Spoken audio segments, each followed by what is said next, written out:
Dear students, अपना जो PHP में एसक्यूएल का जो फंक्शंस हमने माई एसक्यूएल के फंक्शंस को और प्रैक्टिकल में टेबल्स और स्टेटमेंट्स का यूज़ लिया, सेलेक्ट क्रिएट टेबल करी, डेटाबेस क्रिएट किया, drop table, database table, insert, update, delete ये किए। तो ये हम उस पे सर्वर के ऊपर my PHP admin, PHP my admin जो भी अपने काम में लिया था उसका यूज़ करें। अब हम ये चाहते हैं कि डेटाबेस वगैरह, डेटाबेस और टेबल्स तो सर्वर पे पड़ी रहें और हम उसको इंटरनेट एक्सप्लोरर पे हमारा होम पेज या पेज खोल के उससे इंफॉर्मेशन डालें या इंफॉर्मेशन इंसर्ट करें या इंफॉर्मेशन अपडेट करें या इंफॉर्मेशन हम डिलीट करें या इंफॉर्मेशन को रिट्रीव करें यानी डिस्प्ले करें। तो उसके लिए हमें क्या करना होगा कि यहाँ देखिए कि आपका यहाँ पे डेटाबेस पड़ा है, यहाँ पे डेटाबेस पड़ा है जिसमें आपका डेटाबेस है और टेबल्स पड़ी है इसमें, और आप चाहते हो कि इंटरनेट एक्सप्लोरर के थ्रू आप उस डेटाबेस से इंफॉर्मेशन प्राप्त करके डिस्प्ले करें और या आप उसमें से कुछ अपडेट करें तो वो डेटाबेस में जाके अपडेट हो जाए जब कोई देखे तो उसको। जैसे मान लीजिए आप स्टूडेंट्स के मार्क्स डालने हैं तो आपके पास एक फॉर्म खुल गया, उसमें insert name students, insert father's name, insert subject CS 301 के मार्क्स डालने हैं, सब्जेक्ट ऐसे करते करते CS 310 के डाल दिए, सबमिट कर दिए। फिर वो सबमिट यहाँ सर्वर पे आके और डेटाबेस में से आपके उस टेबल में स्टोर हो गए। यहाँ कैलकुलेशन है कि उसने रिजल्ट क्लिक कर दिया। अब हम जाके इसके ऊपर पेज पे ये जाते कि भी रोल नंबर लिखें या उसका एनरोलमेंट नंबर लिखें और उसको सबमिट करें, तो वो आपको यहाँ से इन्फॉर्मेशन लेके उसको एक पेज के रूप में आपको नाम, फादर्स नेम, जो भी इन्फॉर्मेशन है वो दिखा दें।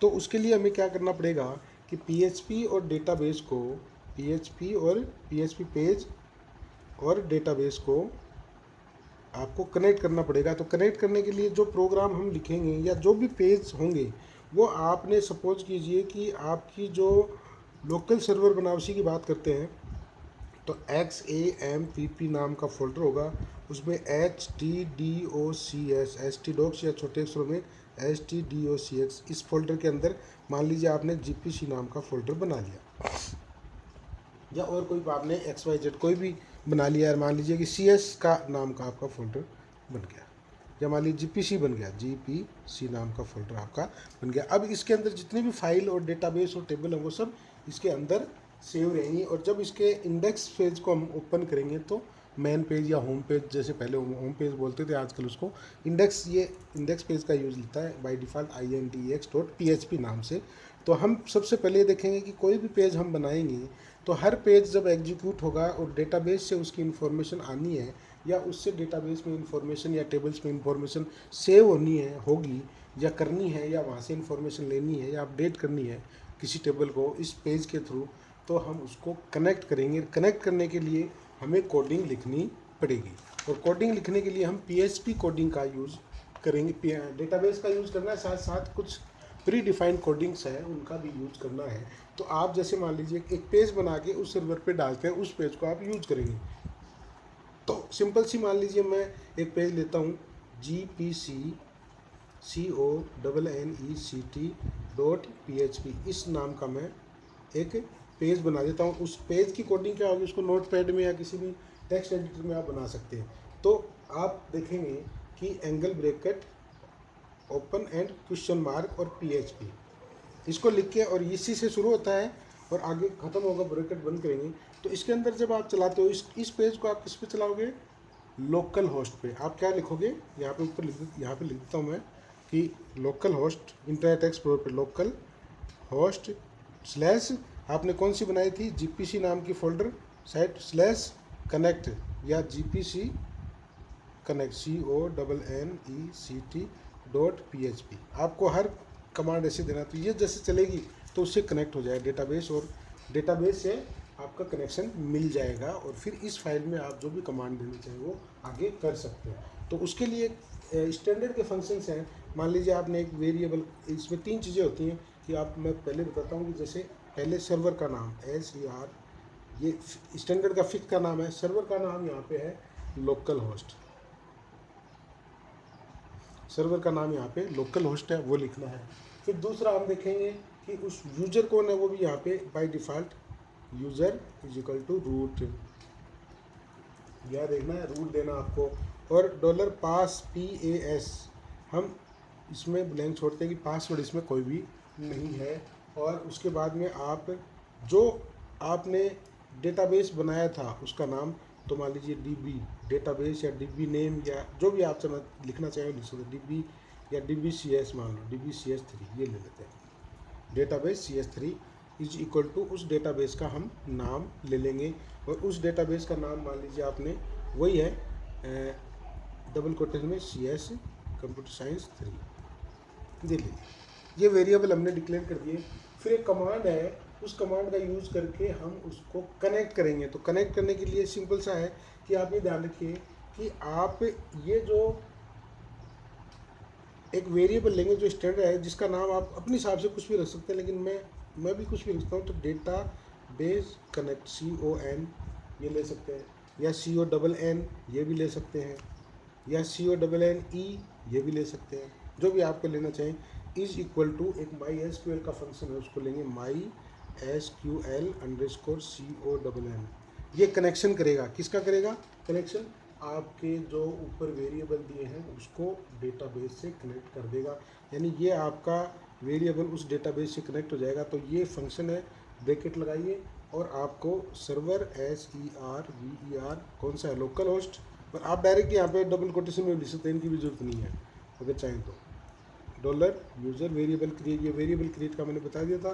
डॉलर पास PS डॉलर और DBCS3 ये आपका एक वेरिएबल बन गया जिसमें ये कनेक्ट हो गया। तो ये कनेक्ट आपका करेगा। अगर आपको कनेक्ट नहीं हुआ है तो आप इफ़ कंडीशन वगैरह का यूज़ करके उसको, तो हम ये देखें कनेक्ट हो गया कि नहीं हो गया। तो अगर हम ये लिख दें कि इफ़ और इसकी कंडीशन चेक करें, $DB CONNE ये लिख, तो जब ये कनेक्ट हो जाएगा तब एक ये इस इंफॉर्मेशन भेजेगा कि ये ट्रू है या ट्रू है, तब तो ये एग्जीक्यूट होगा। और इको हम डिस्प्ले करा देंगे DB कनेक्शन कनेक्ट ओके, मान लीजिए लिख दिया हमने।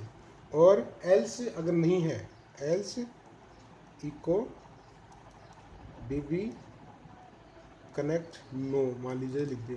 और ऐसे इसके साथ कुछ फंक्शंस का यूज करके हम और वो भी ले सकते हैं, क्यों नहीं हुआ, क्या एरर थी, डेटाबेस है कि नहीं है, डेटाबेस का नाम गलत है, या जो भी है वो हम कर सकते हैं। तो ये उसके बाद में आप क्वेश्चन मार्क और एंगल ब्रेक, ये ब्रैकेट बंद कर देंगे तो आपका ये ओपन और ये बंद, और ये आपको यूज़ करके आप कनेक्ट कर लेंगे। ये कनेक्ट करने के बाद में अब हम जो भी फाइल आगे यूज़ करेंगे उस फाइल में हम जो भी इंसर्ट या अपडेट या डिलीट, 3 हम चीज़ें यूज़ करेंगे।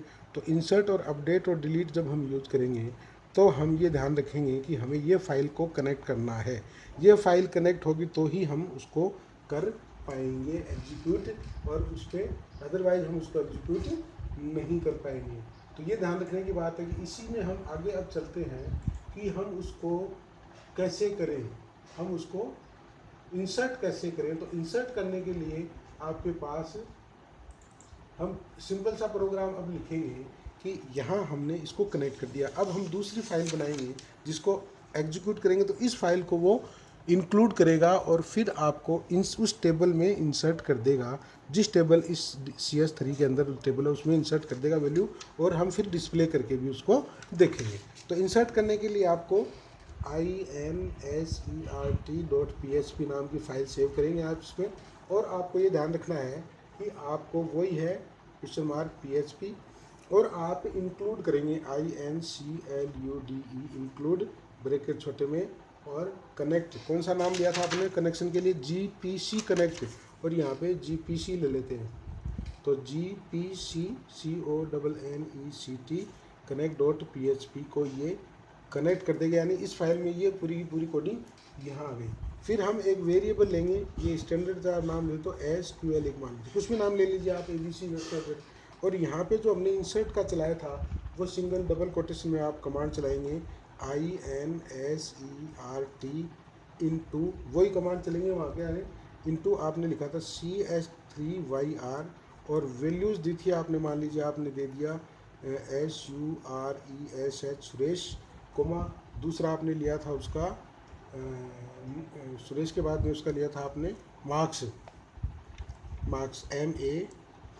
MARKS, सॉरी मार्क्स में आप लीजिए इंटीजर है तो 90, और उसके बाद में उसके लिया था आपने रिजल्ट में लिया आपने पास, और उसका आपने मान लीजिए लिया था 3 रिकॉर्ड डालती थी, चौथा आपका एनरोलमेंट नंबर, ऐसे आपने लिया। ऐसे जितनी भी आप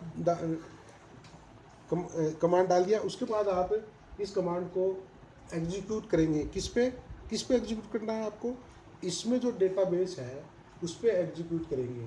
उसमें वो एग्जीक्यूट करने के लिए आपको क्या है, इस डेटाबेस तो एग्जीक्यूशन में आएगा और टेबल यहाँ से आ गई, तो आपको वही है कि MySQLi क्यूरी से आप इसको चलाएंगे। कनेक्ट क्यूरी में क्या चलेगा, डेटाबेस वहाँ से गया था DB और CONNE कनेक्ट, आपने इसमें ली थी कौन सी, DB कनेक्ट, DB